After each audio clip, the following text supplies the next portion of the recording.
Welcome to I've Walked in Your Shoes. I'm your host, Jose Cabrera. With me, my lovely wife, Amanda. We're going to have, as Christine calls it, comfy couch conversations with the Cabreras. With the Cabreras.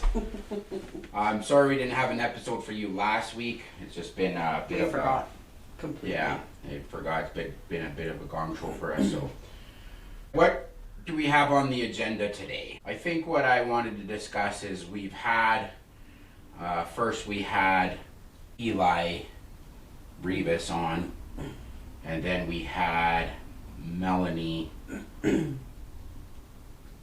Brown, and we had Naomi Williams. Gilroy.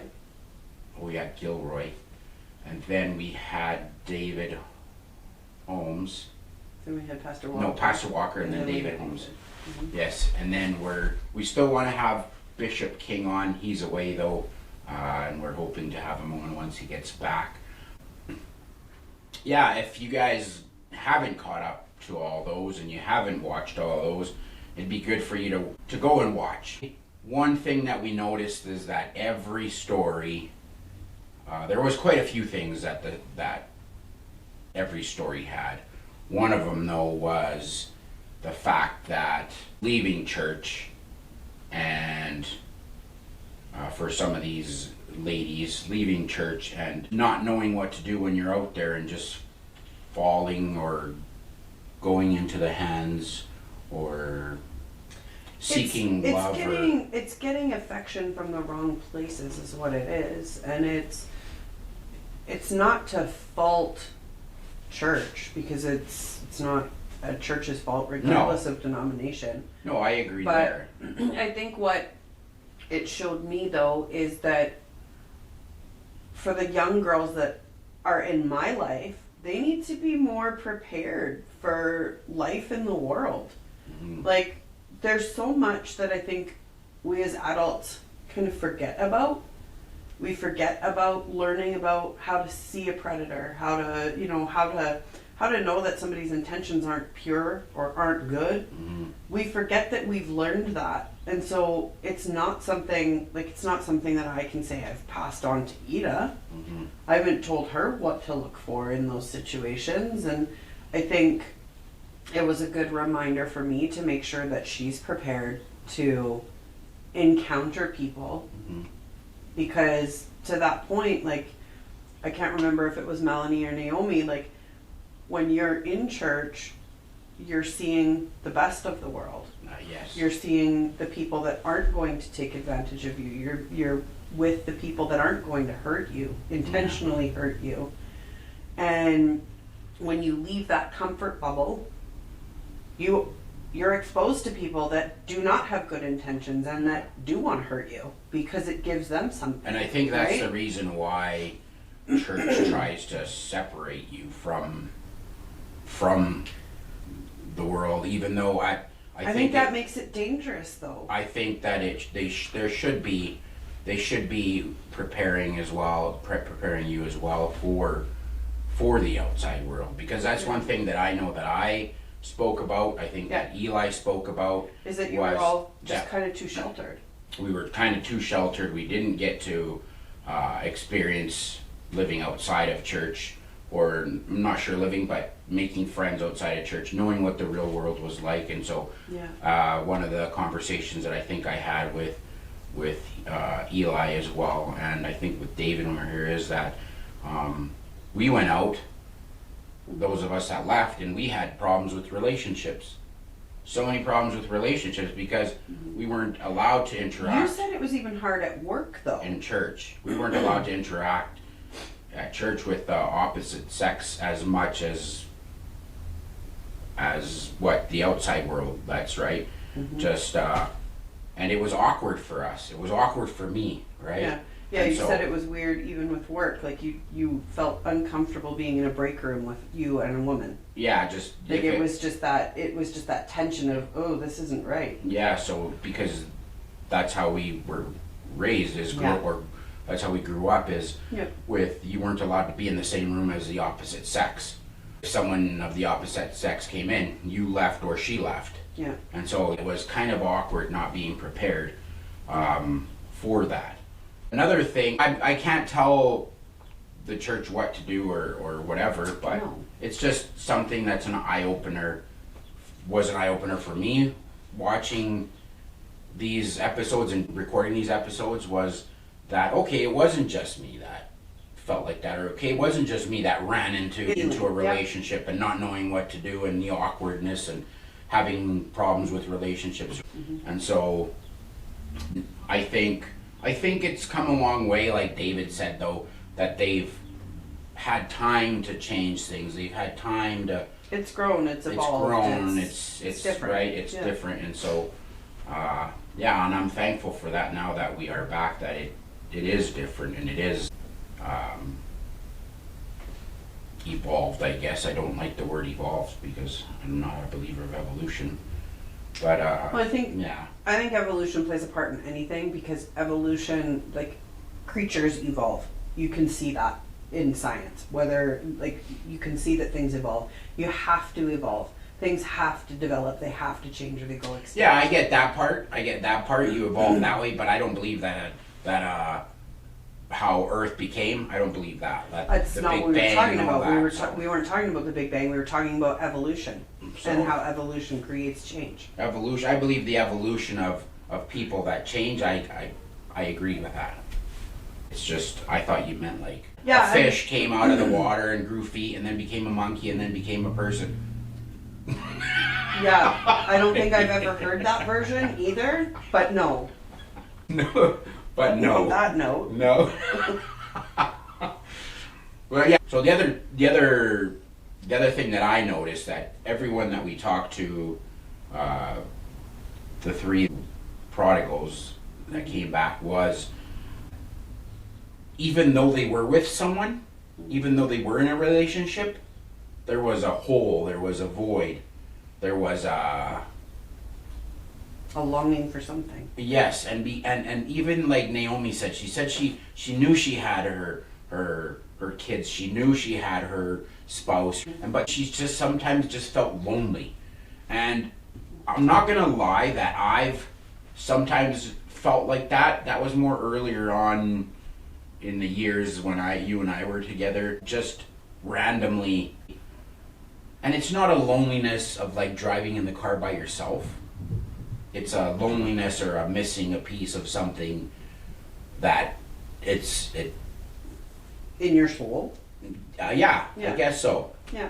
Yeah, in your soul, I guess. I hadn't noticed that as much as until Naomi mentioned it. And I started to look back on the times, because I remember some of the times that I did feel lonely. I was like, I didn't understand that. I didn't understand that why I have my beautiful children. I have Amanda, that you always check up on me. You always see if I'm okay. You can tell when I'm off. You can tell when I'm not feeling good or something's bugging me. But even so, like, I felt some of those times I felt like a loneliness. And I was looking back on some of those times, because I do remember them, a couple of them, and now I realize what Naya was saying is you're not lonely in a sense of, You might not be consciously searching for something, but you feel it. yeah, and then to tell you the truth, I haven't felt like that in a while. Most of all, I haven't really felt that in the last year. In the last year, I know I felt all kinds of emotions. It's been one of those roller coaster years for us, but thankfully I think I have a peace now, that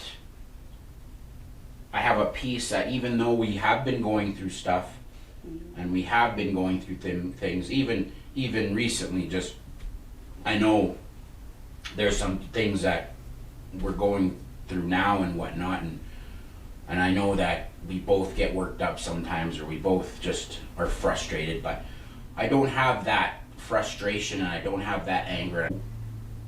Like, I feel like that our whole life's gonna flip upside down. I don't have that feeling anymore. I have a peace about it. I've never had that feeling, so I don't know what you were feeling, but thank God it's gone. See, that's why they say all the weight of everything is on a man. A woman does not know. But, Yeah.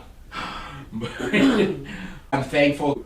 I don't know. I think God brings that peace. God brings that to us. God gives us that comfort, right? And knowing that everything is going to be okay. Like even when you found out, if we can talk about this, that you found out that you are diabetic.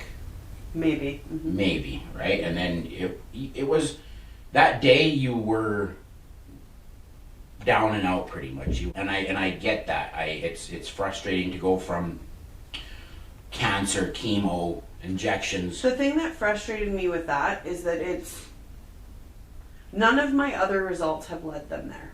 Yeah. And they were so quick to just say, that's what it is. That now they're going to stop looking at other things that have led up to the pain. So to me, it's frustrating that they just put a label on it, and it means, okay, now we don't have to look at what's actually causing this. Now we don't have to look at what has brought us to this point.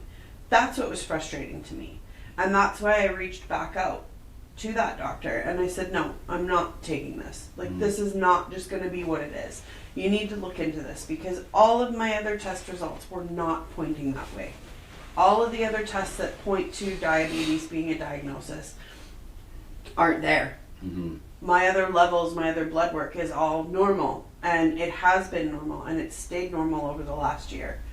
The thing that has severely declined now is physical activity, and the reason that it's declined is because it hurts too much to do anything. Yeah. No. So the only thing that they can do is get the pain to go away so that I can be more active. And then I'm certain that that number will go back to what it was, because it's always been regulated. Yeah. Yeah. I get that. It's a lot. It's like it's a frustration. Yeah. I know that. And even when you came and let me know, and then I know you were very frustrated. You were hurt, and so that's one thing. And it hurts me too, but not like before when you told me about the cancer. I kind of panicked then, but with this, even though I think it's a big issue, still it's got to do with your health. Yeah. And so I just took a moment to pray, and I felt that everything was going to be okay, that everything was going to be fine, that we're going to get through this. And I know that we want it done like that. I know sometimes our patience is like, well, I don't have where's all these blessings that people are saying, blessings this, blessings and that. Pastor Walker says you can't pray for patience. You're gonna you're going through stuff, and you're gonna get a blessing. You're gonna be blessed. And it's like, we've been waiting for this blessing for almost crap shoveled on you. We've been waiting for this blessing for a year. We've been doing our best to live for God. We've been doing our best to help people. We've been even more. We've been doing our best with these podcasts. We've been doing our best with I don't think it's that reaching to people. I don't think it's that there's been no blessings. No, I think in there have been blessings in there. There have been blessings, but I think it's just, I don't know if it's that we're looking for something too big. Maybe. I think that might be. You know what? I was actually thinking that yesterday. Because I think if you look back, there's a lot of smaller blessings. Right? Yeah. It's just not some big monumentous My thing is, and I'm just going to put it out there, is that I find that we were way better off. We were doing better off financially. We were doing better off in every aspect, pretty much, except spiritually maybe, but we were way better off than when we really started helping and we started giving ourselves and doing what I find is what God wants us to do, right? And we try to not minister, but we try to outreach. We try to, like with these, like I said, with these podcasts, with wanting to do more. I find that we've I don't know. But maybe that's God's way of saying that's not what I want you doing. Yeah, that's a tough one. Then what do we just sit around? I'm not a sit around type of guy, and you know that. Like every summer we've either played baseball, ran baseball teams, camped, We're not sit around type people. And maybe you don't have to be, but maybe that's just not the direction that you're needed to go, or maybe it's just not the time. Well, you better figure out the time, because you're getting pretty impatient You here. let them know that, okay? Let me know how that conversation goes for you. But anyways, getting back to the podcast episodes. So that was two things that I noticed with having Eli, Melanie, and Naya on. One thing that I noticed with David is, and David's such a well-spoken person. He's so polite. I told Amanda, I was like, ever since I've known David, he's always been that way. He just reminded me, and that's the politeness that I try to teach our kids, that we try to teach our kids. Your mom, may she rest in peace, she instilled that in the kids too, right? Yeah. Please, thank you, right? And then David was so polite, he came over for supper before. The message that David brought was, with all the noise that was happening of people leaving, he chose to Turn to God. Turn to God. Yeah. He went and found a spot at the altar, he said. Mm-hmm. And he turned to God and he told God, I don't know what's going on. And we were all teenagers then. For him to do that, that's awesome. And I told him I wish I would have done that. And so he turned to God and he said, God, he gave it out to God and said, I don't know what's going on. I don't know what I'm supposed to do. Like, this is huge for me. It's a big part of my life. These are my friends that are all leaving. And he found the answer in God. That's one thing that I want to point out now that I'm in my old age, I call it, right? Is, and I wish that I would have done the same thing as David, but I didn't. So we're here now. But now that I'm in my old age, though, I see that. I do see that, because sometimes we're so quick to, you know what, things aren't going my way, or this wasn't the answer that I wanted, I'm outie. Goodbye. And that's one thing that I've learned I don't need to do. Even though I'm not a fan of the answer that I get sometimes, or I'm not happy with the waiting part, like we just spoke with Amanda, and everything, like, okay, I did say recently, you know what, I'll just take a step back, is what I told a couple people. I'm just going to take a step back and just, it is what it is. We'll just, I guess it's time to be patient. Learn to be patient. I guess maybe that's what we're trying to be taught. Maybe. But if you put it in God's hands, if you give it to Him, you still feel that peace. You feel that you know what? It's in due time. It's His comfort that it's okay. It's okay. What I felt, and then I get sometimes when I'm scrolling on social media, and then there's these messages that pop out about what has just happened, about patience, about waiting, about it's not your time, about it's give it time, and it's like, so I guess God works with social media too. Or what is it, through social media? Through social media. But the good thing about having God on your side is that you don't have to pick up and go. And I wish I would have found that out, David, when I was your age, when we were young and we were going through everything that we were going through. But I appreciate everyone that has been on. I appreciate everyone. I hope you get some insight on what it was like, and for us at least back then. And I hope you get some insight on us now and how it might help you if you're struggling, if you're on the up, that you maybe want to step foot again in church, or you don't, on the fence, sorry.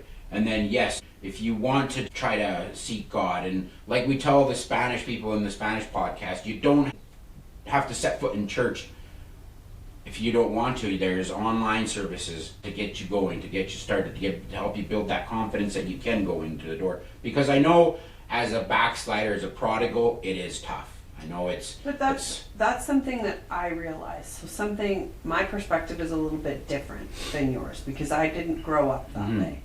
So I'm just coming into it new. Yeah. But one thing that I saw, and I said this to you guys too, is that so often we think that because you go to church, your life is great. Mm-hmm. You don't have struggles. You don't have pain. You don't have problems. You don't have challenges. You don't have sin. You don't have all of these things. You think that because you're in church and you've never left, that things are great. Mm-hmm. That they're easy, that they're perfect, that you haven't had trials. And I think what this shown is that whether you're in church or out of church, you still have struggles. Cool. You still have trials. You still have pain. There's still, like to David's point, sin. Yeah. It might be different, but at the end of the day, sin is sin. Yeah. Doesn't matter what it is. Doesn't matter the extreme that it's taken to. It's still the same thing. Yes. And I think for people that are questioning whether you're a backslider, I don't like that word, or not, Mm-hmm. there's no judgment in coming back. No. The people that are there are not the judges of your behavior. No, not at all. And they're not there looking for that. And that's one thing that I've seen in watching you come back, watching Geo now, because Geo's been coming quite a lot, is I don't see people looking at you with judgment. I see them looking at you with love and with that, like, hey, I'm so glad you're back. It's good to see you here. Like, I don't see that judgment side of it. And I think that's what so many people, and like hearing everybody's stories here, like that's one of the things that keeps people away. And then I'll say it again. From what we've been told and what we've heard is that there's a group of people that just talk about what's happening at church. And I get it. It's all people that you grew up with. It's people from your past. It's people, like you guys were a generation. Mm-hmm. And you all came up together and a lot of your generation left. Like what was David saying, like 80% of your guys' generation was gone. Yeah. So that 80% that's out there that's talking about what's happening at church, what's today's gossip at church, if you want to know, come back in and ask. Come back in, absolutely. Like all of the people are there and they all want to see you. They want to be happy to see you there too. Absolutely. So just walk through the doors. And one thing that I'll say is I understand the whole judgment part. That's a huge part of why I don't go. And I was saying on the Spanish podcast is that a lot of people don't even know your past, don't know what you've gone through. I got a lot of feedback on, I think my first episode or one of the episodes where I let people know that I was in a gang, that I had tattoos. People didn't know that. Mm-hmm. And then when they found out, it didn't matter to them. They just said it didn't change anything, right? It just was, wow, I didn't know that part of your story. But that's awesome that God brought you out of that and God brought you back, right? So that's what, if it's one of you guys, one of you gals that is thinking that they're going to come and judge you, the church isn't like that. No, the Walker family, since they've been there, have really tried to make it a safe place and a welcoming place where you're not met with judgment, where you're met with love. And Pastor Walker has made it very clear on many occasions that for him and for their family specifically, love is not love when you're good. It's just love. He said it on the podcast. Yeah. He was part of the podcast as well. If you haven't yet watched that episode, it's a good episode for you that want to know who this Douglas Walker guy is that is now in charge at Truth Church, that is the pastor of Truth Church. He gives you a little bit of an insight of how he shepherds, as we'll say, how he shepherds at church. And I'm telling you that with Pastor Walker, you don't have to be afraid of coming in and getting yelled at from the pulpit or things like that. He shows you that he's a human as well. He tells you that he makes mistakes as well. And so yeah, if you haven't caught up on the episodes, I suggest you do. And if you can, share, click, like, subscribe. What do the other people say? Something like that? Something like that. I don't know. I'm not hip with all that lingo.